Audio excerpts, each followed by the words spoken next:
আমাদের সাথে এই মুহূর্তে রাজ্যে দশম স্থানাধিকারী, মাধ্যমিকে দশম স্থানাধিকারী মৌনালী সরি মৌনালী মণ্ডল আমাদের সাথে রয়েছে।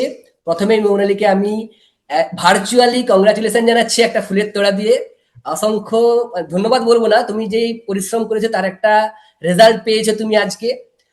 তো কেমন লাগছে রেজাল্ট করে? ভালো লাগছে। খুবই ভালো লাগছে, তাই তো? হ্যাঁ। আচ্ছা।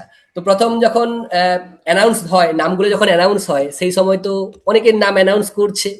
তো যখন তোমার নাম অ্যানাউন্স করলো টিভিতে, তো এই নামটা শুনে প্রথম রিয়াকশন কেমন ছিল? প্রথমে স্যার আমি প্রথমে বাবাকে গিয়ে করে বলি ব্যাপারটা। আচ্ছা। তো অবশ্যই তো ভালো একটা ফিলিংস থাকবেই, তাই না? হুম। আচ্ছা। তো প্রথম থেকে কি তোমার একটা ছিল, টার্গেট ছিল যে আমি টপ 10 র্যাঙ্ক করতে পারি, এরকম কোনো আশা ছিল? হ্যাঁ, বাবা অনেকটাই আশা করেছিলেন। বাবা অনেকটাই আশা করেছিল, তুমিও নিশ্চয়ই আশা করেছিলে, তুমি পরীক্ষা হ্যাঁ, দিয়েছো। আচ্ছা, ছিল। একদম খুব সুন্দর।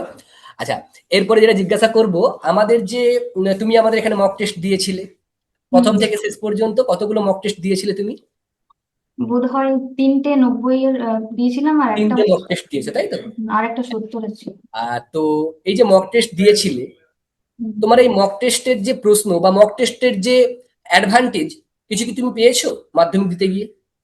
ধর মক টেস্ট দেওয়ার ফলে ওই মানে সময়টা অনেকটা ম্যানেজ করা সম্ভব হয়েছে। প্রথমে হয়তো মানে যেসব সাবজেক্ট একটু বেশি লিখতে হয় সেসব সাবজেক্ট মানে সময়টা একটু বেশি লাগতো, মক টেস্টের ফলে হাতের স্পিডটাও বেড়েছে আর টাইম ম্যানেজমেন্টও সম্ভব হয়েছে অনেকটাই।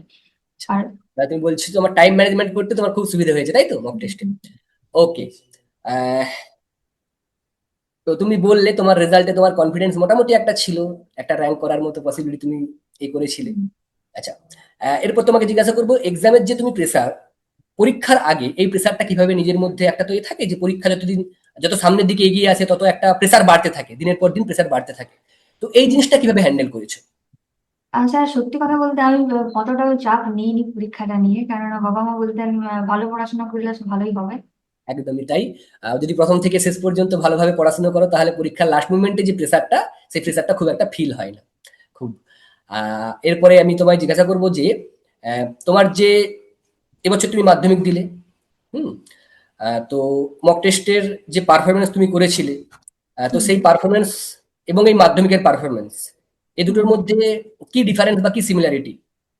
আর সিমিলারিটি বলতে গেলে আমি এখানে যতটা আশা করেছিলাম মাধ্যমিকেও ঠিক অতটাই এসেছে।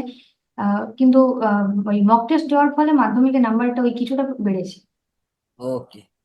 আচ্ছা, এবার আমি তোমায় জিজ্ঞাসা করব যে তোমার যে পরবর্তী যারা জুনিয়র রয়েছে, হুম। তাদের দিকে তুমি তোমার কি অ্যাডভাইস দিতে চাও? তোমার দিক থেকে একটা অ্যাডভাইস থাকবে যে জুনিয়রদের দিকে, তোমার স্কুলে তোমার যারা ছোটরা রয়েছে, কি অ্যাডভাইস দেবে তুমি?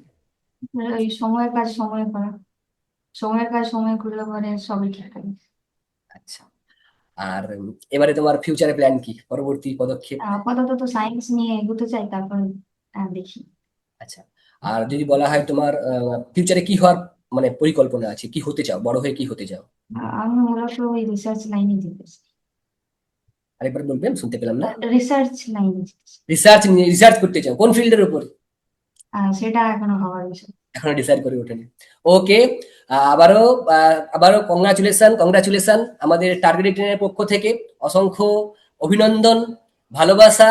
ভবিষ্যতে ভালো রেজাল্ট, আরো ভালো রেজাল্ট করো, পরবর্তী পরীক্ষাতে আরো এগিয়ে যাও সামনের দিকে। আহ, অবশ্যই টার্গেট ট্রেন তোমার সাথে রয়েছে। হুম। Thank you Monali. ধন্যবাদ।